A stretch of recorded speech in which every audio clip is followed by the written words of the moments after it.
with John Fugelsang on Sirius XM Progress 127. Keith, how are you? How are you I'm handling? Well, I'm curious. How are you handling your post January 6th insurrection paranoia? How's it going for you with the great reopening? Well, Are you? You know, I'm staying on top of all the scandal because now that Roger Stone is finally being looked at Mm-hmm. in the investigations. You know, I've been saying they should have been looking at him from like January 7th, but nobody wanted to pay any attention to me because what do I know? You know, I'm starting to think that maybe this might be bad for Roger Stone's image in history. I don't know. I'm willing to wait out there and say that. I mean, like this guy and Alex Jones as well. I mean, how much? And then to a lesser extent, Ali Alexander, who from the Stop the Steal organizer. I mean, all of these individuals amplified Trump's lies that the election was stolen. They did everything they could to try to make this as violent a day as possible. And now it seems like they're all lawyering up because both Roger Stone and Alex Jones don't want to be in court again for the same reason. The question is that if Roger Stone goes back to court under these particular charges, does this blanket pardon that he has, does that excuse him from? No. The pardon was for things he did before January 6th. Oh, fantastic. Oh, yeah. Then bully on, kids. Yeah. Why are we dillying and dallying? They should be rounding them all up right now because I'm telling you, they're slowly unrolling this story. But you know, I've been telling you, Michael Flynn, you got to look at him because the brother was working at the That's Pentagon. right. And the Pentagon lied about the brother. They lied about the brother being on the call. Because, again, you know, who's going to give you a noogie later if you don't pick up the phone? Nobody but your brother. I'm just saying. And then, you know, and then you have, what's the other one? Paul Ali Manafort. Alexander.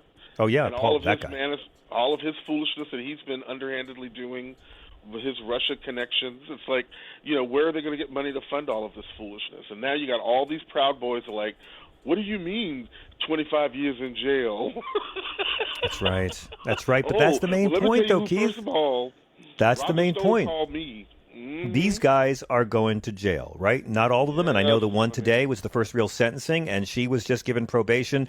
And again, you know what? When you look at what she did compared to the others, at first I thought, oh, my God, you're going to let them all off the hook. And then I read how the judge just tore them all to shreds and tore the Republican. And it's a Republican judge, and he tore the entire Republican Party to shreds in his ruling today. So I thought, all right, I'm willing to see more of this. But I think that these sentencings are so important because you're not going to see Donald Trump come to anybody's rescue. All of these people are going to jail, and the people who are dead for the same reason, Donald Trump's lies. And we all want accountability, but we have to remember it's those winged monkeys in the middle of the food chain, the Roger Stones, right? The Manaforts, the Alex Joneses, who made all this happen. What's his name? The Steve Bannon. Those, I'm telling you, all of those guys are involved. That My Pillow guy. You know, the whole plan was if they could have breached the Capitol and gotten their hands on at least one of those representatives or one of those senators, or God forbid, had managed to put their hands on Mike Pence, you know, and the fact that, you know, Donald Trump. God forbid, you said like Pence wouldn't have liked it. Go on. Well, you know, he would have loved them getting their hands on him, but it's that whole, you know, put me in the gallows, you know, when I'm not ready. No, please. I'm the vice president. You know? Don't beat me. Don't make me wear a leather harness and beat me. Don't do it. Exactly. Stop it. You people are animals. Not the paddle. No, don't do the paddle. And don't hit me harder. Whatever you do, don't hit me harder. No. Are those clamps for my nipples? You guys are animals. Cut it out. No. So he you know, the thing is that they knew that if something like that could have happened to any one of those legislators, you know, it doesn't matter. That's enough to have caused, an insurrection, caused him to pull a riot thing, and then he could have taken hold of everything. You're so right. But that was the whole intention.